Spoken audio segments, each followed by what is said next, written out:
जिसकी शादी है वो पीछे पीछे चल रहा है, जिनका कोई लेना देना नहीं, वो आगे आगे नाचते गाते जा रहे हैं।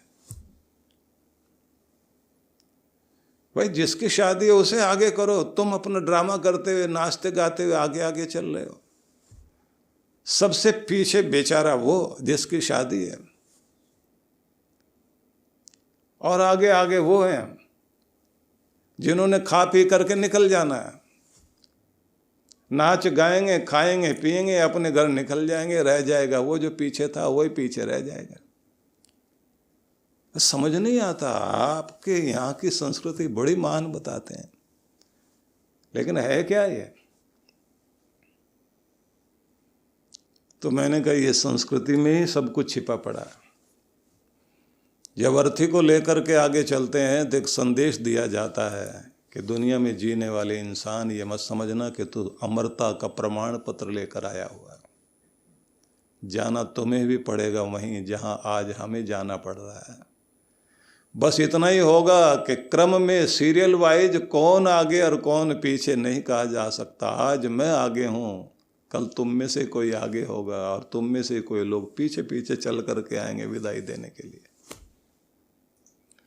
हम भी गुस्ताखी करेंगे जिंदगी में एक बार, दोस्त सब पैदल चलेंगे और हम कंधों पे सवार।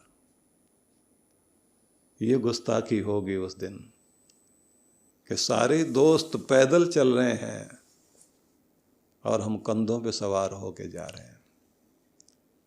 आखिरी नींद होगी वो। किसी दिन देख लेना तुझे ऐसी नींद आएगी, तो सोया जग ना पाएगा और तुझे दुनिया जगाएगी। सारी दुनिया जगाना चाहेगी, बोलना चाहेगी, ना बोल पाओगे, ना सुन पाओगे, ना चल पाओगे। तो इस जीवन की वास्तविकता को समझाने के लिए कहा जाता है कि एक घड़ी वो आएगी, तुम्हें इसे याद रखना है। जीना तो याद रह गया, मरना भूल गए हो। मरना याद रहेगा तो दुनिया में जो है ठीक ढंग से जी सकोगे। जिसे यही पता है कि बस हम ही हम हैं और यहीं यहीं हैं, अभी तो जीना है, उत्पात करेगा, गलत व्यवहार करेगा, अपने जीने के लिए न जाने किस किस का जीवन उजाड़ेगा। इसलिए भारत की परंपरा है कि किसी के सुख में जाओ न जाओ, लेकिन दुख में जरूर पहुंच जाना। इसलिए भारत में शादी का इनविटेशन घर घर जाके बांटा जाता है। किसी के मरने का समाचार घर घर नहीं बांटा जाता, बस पता लग जाए वो नहीं रहा। अफसोस जताने के लिए सब लोग जाया करते हैं कि दुख बांटने से घटता है, सुख बांटने से बढ़ता है। तो मैंने कहा ये संस्कृति साधारण संस्कृति नहीं है, ये संस्कृति महान संस्कृति है।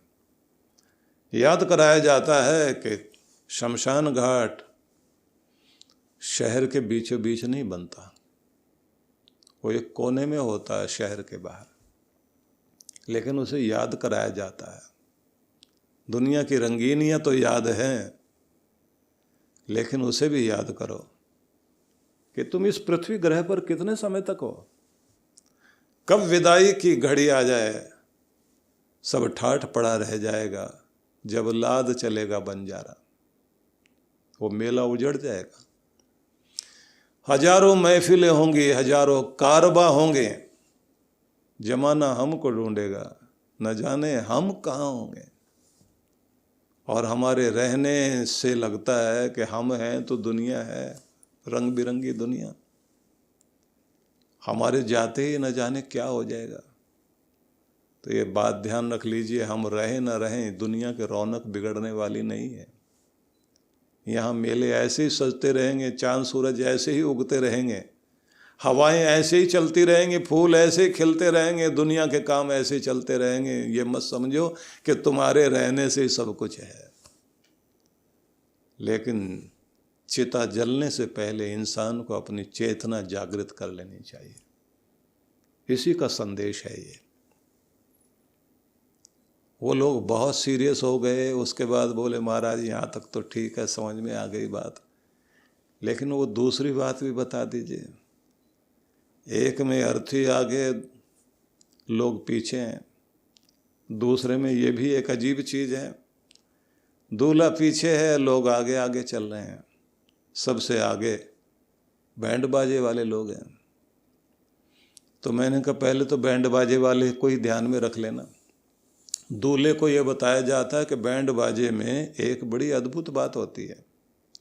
अद्भुत बात होती है कि वहाँ तरह तरह के साज हैं, लेकिन सब एक स्वर में मिलकर गा रहे हैं, तो ही नाचना कूदना जारी है। तेरे घर में तभी उत्सव आएगा जब सब एक स्वर में बोलेंगे, मधुरता में बोलेंगे, एक तरह से मिलकर बोलेंगे, तो तेरे घर में रोज उत्सव होगा। और जिस घर में अलग अलग बोलियां बोली जाती हैं, मिलकर बोल ही नहीं सकते। तो समझ लेना चाहिए कि जहाँ अलग अलग ऊंची आवाज़ नीची आवाज़, क्योंकि घर में यही तो होता, साज में ही अलग अलग आवाज़ के। बैंड बाजे में आप देखते हैं ना, जो साज होते हैं, कोई मोटी आवाज़ वाला, कोई पतली आवाज़ वाला, कोई धम की आवाज़, कोई टम की आवाज़ निकालता है। लेकिन जब वो सब मिलकर गाते हैं तो सब एक साथ मिल जाते हैं और ताल मेल होता है। ताल के साथ ताल मिलाते हैं, तो इसे बोलते हैं तालमेल। और इस तालमेल का परिणाम होता है कि बूढ़े से बूढ़े आदमी के भी पांव चलने लग जाते हैं, डांस करने लग जाता है। उत्सव यहीं से शुरू होता है। जिस घर में तालमेल है, जिस घर में पति पत्नी में मेल है, बच्चे जहाँ एक आवाज़ के साथ मिल के काम करते हैं। नहीं तो फिर ऐसा ही होता है कि कोई पति पत्नी रोज झगड़ते थे, बाहर वाले आके रोज समझाएं क्यों झगड़ा करते हो, कभी तालमेल भी रखा करो। एक दिन एक बुजुर्ग आ गए, उन्होंने झगड़ते हुए उनको कहा, भाई एक बात बताओ, तुम लोग कभी एक भी हुए या नहीं? कभी मिलके भी चले या नहीं? कभी एक रास्ते से भी गए या नहीं? वो झगड़ते रहे। ये आदमी फिर बीच में गया, जाकर के बोला, कभी आप लोगों की एकता हुई? कभी तो मिले होंगे, कभी तो बात बनी होगी। बोले हाँ, वो पत्नी बोली एक बार हुई थी। क्या हुआ था? बोले जिस दिन घर में आग लगी, दोनों मिलकर एक ही रास्ते से भागे थे। बाकी पूरी जिंदगी में पूर्व पश्चिम ही चलता रहा। बड़े मजाक लोगों ने प्रचलित कर दिए कि तालमेल नहीं है तो घर नरक बना हुआ है। लोगों ने समझा दिया, बहुत झगड़ा करते थे। इतने झगड़े नहीं होने चाहिए भाई। घर को अगर समृद्ध करना है, खुशहाली लानी है, बरकत चाहिए घर में, तो इसके लिए क्या करना पड़ेगा? मिल के रहो, झगड़े खत्म करो। सब तो एक दूसरे का भला चाहते हैं, रहना यहीं, जीना यहीं, मरना यहीं, तो मिल के रहो ना। पति बोला मैं तो समझाता हूँ, ये समझती नहीं। बोले ये पत्नी बोलती, यही कौन सा समझते हैं। किसी ने कहा भैया ऐसा करो, घूमने फिरने के लिए हरिद्वार वगैरह चले जाओ, थोड़ा दान पुण्य हो जाएगा, मंदिरों में दर्शन कर लोगे जाके, वहाँ जाके थोड़े सा मन को शांति मिलेगी। गंगा में डुबकी लगेगी, प्रायश्चित कर लेना, जो गलतियाँ हो गई उसके लिए माफ़ी मांग लेना, मन पवित्र करके फिर घर में आओ, तो उसके बाद एक नई जिंदगी शुरू करो। पहुँच गए वहाँ हरिद्वार में, कथा वथा सुनी, इधर उधर घूमे, लेकिन रहे दोनों ही अम्बाला पटियाला, अटक और कटक। एक कन्याकुमारी, एक कश्मीर की बात करें, दोनों एक तरफ की बात ही ना करें। जब स्नान करने के लिए गए तो पति ने जो है वहाँ चश्मा लगा के पड़ा, यहाँ घाट में आगे पानी बहुत गहरा है, इधर की तरफ स्नान नहीं करना चाहिए। तो पति बार बार जा कर के कहे, भगवान इधर मत जाना। नहीं, मैं तो इधर ही जाऊंगा, इधर तो बहुत कम लोग हैं, इधर तो भीड़ है। अब वो फिर जाके कहे, भगवान इधर जो है डूब जाएंगे। बोले हम कोई आपकी तरह हैं, सोच समझ के करेंगे, नहाएंगे धोएंगे, आप अपना नहाओ ना उधर की तरफ। और वो गई और जाके लगाई डुबकी, और पानी का तेज बहाव था, बह गई। तो अब ये आदमी जो है, पानी पहाड़ों की तरफ से ऊपर से नीचे की तरफ बह रहा था, अब ये आदमी लोगों से चिल्ला चिल्ला के गए, देखो मेरी पत्नी बह गई, मेरी पत्नी बह गई, लेकिन जा रहा पहाड़ की तरफ, उल्टी तरफ बोलता हुआ, भाई मेरी पत्नी बह गई। लोगों ने कहा पानी नीचे की तरफ जा रहा, उधर की तरफ जा करके ढूंढो ना। पानी के भाव को तो समझते हो ना, बहेगी तो नीचे की तरफ जाएगी। पानी को नहीं जानते तुम? ये बोले तुम मेरी पत्नी को नहीं जानते। वो चलेगी तो उल्टी चलेगी, नीचे की तरफ जा ही नहीं सकती। वो मर के बह के भी जाएगी तो नीचे की तरफ नहीं जाएगी, ऊपर की तरफ ही जाएगी। तो बड़ी बड़ी मजाक प्रचलित हैं दुनिया में। किसी का पति ऐसा, किसी की पत्नी ऐसी, किसी का बेटा ऐसा, किसी की बेटी ऐसी। जहाँ तालमेल नहीं है वहाँ पर बस यही खेल है। मजाक बनाने वालों लोग ने ज़्यादातर महिलाओं के लिए बना रखा है, जबकि बात तो पुरुषों में भी कम नहीं है। एक हाथ से तो ताली बजती नहीं। मजाक में तो यही कहते हैं ना कि बहुत झगड़ालू पत्नी थी, मर गई बेचारी। तो मर गई तो उसका अंतिम क्रिया करने के लिए जब गए, तो जब वापस आने लगे उसी समय आकाश में बहुत तेज बिजली कड़की और तेज आंधी आई। इसने बेचारे ने, पति ने ऊपर की तरफ देख के हाथ जोड़े और बोले लगता है भगवान पहुंच गई ऊपर। वहाँ भी भगवान का दरवाजा खटखटा दिया जाके। ये जो इतनी जोर से बिजली कड़की है तो इसका मतलब पहुंच गई है, वो उसी की आवाज़ है ये।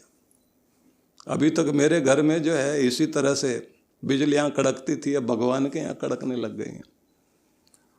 ये सब तरह की मजाक का मतलब क्या है कि महिलाएं ऐसा करती हैं। घरों के अंदर अगर महाभारत रचा जाता है तो एक आदमी के कारण नहीं होता, उसमें योगदान सबका होता है। वहाँ शकुनी भी चाहिए, दुर्योधन भी चाहिए। वहाँ तो 101 लोग, 100 लोग हैं कम से कम। एक अंधा बना बैठा हुआ है, समझने को तैयार नहीं। मेरा बेटा, मुकुट मेरे पास रहना चाहिए। महाभारत ऐसे नहीं होता। और रामायण तब होती है जब सब सैक्रिफाइस करने के लिए तैयार होते हैं। जहाँ त्याग ही त्याग है वहाँ प्रेम ही प्रेम है। राम जी भरत के साथ खेलते हैं और भरत जीत जाता है, राम जी हारते हैं और राम जी हार के मुस्कराते हैं। भरत जीतने के बाद भी आकर भाई के साथ बोलता, भाई ये तो गलत बात है, आपने मुझको जानबूझ करके जिताया है, ऐसे नहीं खेल होता। और राम जी क्या कहते हैं, भरत तुम्हें जिता करके जो आनंद आता है वो खुद जीत के नहीं आता। मैं भले ही हार जाऊं तो जीत जाए, इससे क्या होगा कि मेरे हारने से हमारा प्रेम जीतता है। जिस घर में खुद हार जाओ और अपने प्रेम को जिता दो, वो घर जिंदाबाद रहता है। इसलिए मैं ये कहना चाहूँगा कि धर्म की स्थापना आवश्यक है और उसी के लिए कहते हैं धर्म भी चाहिए, ध्यान भी चाहिए, धन्यता भी चाहिए, जीवन धर्मी होना चाहिए। और उसी के लिए हमें क्या करना होगा, साधना के क्षेत्र में आगे बढ़ें। वो साधना किस तरह की होनी चाहिए, नवरात्रों में उसी साधना के लिए बताया गया है कि हम किस तरह कार्य करें। इसलिए मैंने वहाँ विदेश में ये बताया था कि जिस तरह से दूल्हे को समझाया जाता है कि तेरे घर के अंदर साज अलग अलग जैसे बज रहे हैं, सबकी बोलियां अलग होंगी लेकिन सब एक स्वर में जैसे बोल रहे हैं, अगर घर के अंदर एक स्वर रहेगा तो घर खुशहाल रहेगा। और ये भी कि उत्सव का माहौल हर दिन रहे। कुछ और कमाओ ना कमाओ, मस्ती जरूर कमाओ, आनंद जरूर कमाओ। और पगड़ी बांधे हुए बुजुर्ग लोग आगे चल रहे हैं, उनके पीछे दूल्हा है कि बड़ों को आगे रखना, उनके अनुभव का फ़ायदा लेना और सबसे पीछे खुद को रखना। हर जगह अपनी मैं और अपनी टांग आगे अड़ाने वाला आदमी हमेशा हारता है। मैंने कहा ये भारत का संदेश है। इसलिए भारत की कोई भी परंपरा साधारण परंपरा नहीं है। और जिस दिन को आप कहते हैं कि उस दिन सब पागल हो जाते हैं, वो पागल नहीं है, वो पागलपन प्रेम का है। होली वाले दिन सब लोग एक दूसरे का चेहरा बिगाड़ के, रंग लगा के, पहचान में नहीं आता कौन क्या है।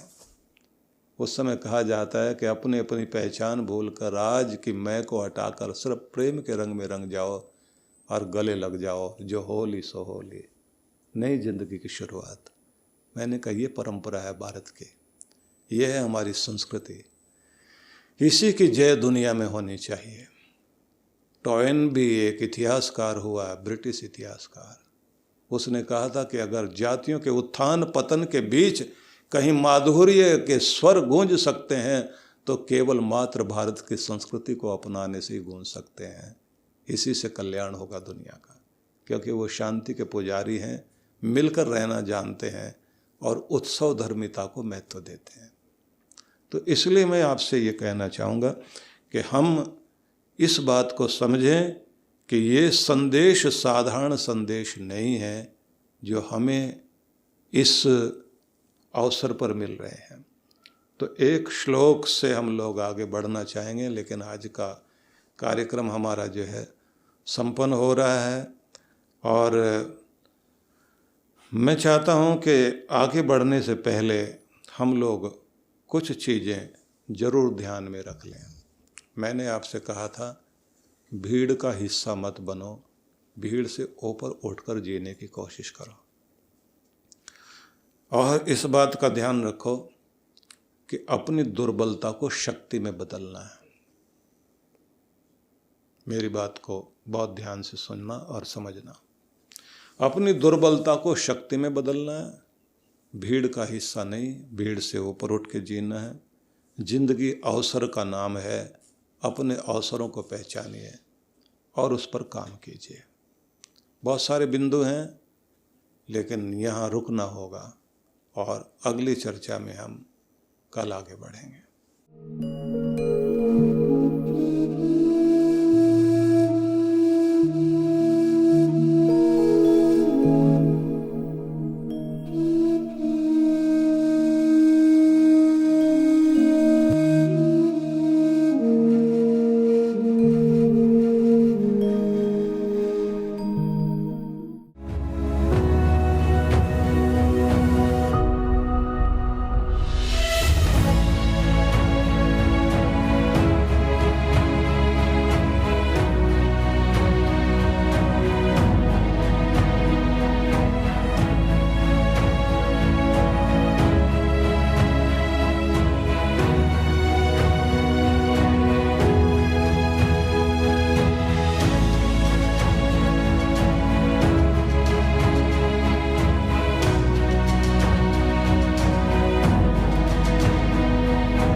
सभी भक्तों के लिए बहुत बहुत आशीर्वाद, बहुत बहुत शुभकामनाएं और सभी को आमंत्रित कर रहा हूं मैं ऋषिकेश हिमालय गंगा तट पर बैठ कर के हम लोग प्रत्येक वर्ष की तरह इस बार फिर साधना में, ध्यान साधना में शामिल होंगे।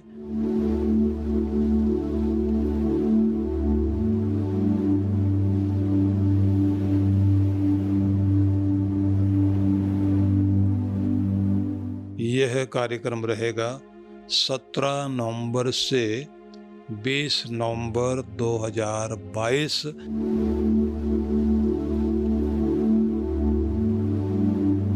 तो आप परमार्थ निकेतन में गंगा तट पर और हिमालय के उस आंगन में जहां श्रद्धा भाव से प्रत्येक वर्ष हम लोग साधना करते हैं, इस बार की साधना बहुत अद्भुत होने वाली है।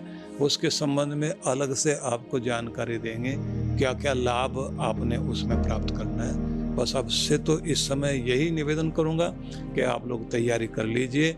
और जो लोग हिमाचल में नहीं जा पाए थे, मनाली नहीं जा पाए थे, तो उन सब के लिए अवसर है कि वो ऋषिकेश अवश्य पहुँचें। और इस बार इस बात का भी ध्यान में रखा गया है कि पहले जैसे जो है वो एक समय होता था कि जब बहुत भीड़ भाड़ हो जाती थी गंगा तट पर, इस बार ऐसी तिथियां रखी गई हैं कि जिससे आपको पूरा अवसर मिल सके और शांति में आप जो है वहाँ साधना भी कर सकें, गंगा स्नान भी हो सके और वहाँ की आरती में भी भाग ले सकें। तो आप सभी के लिए बहुत बहुत आशीर्वाद, मंगल कामनाएं और आमंत्रण भी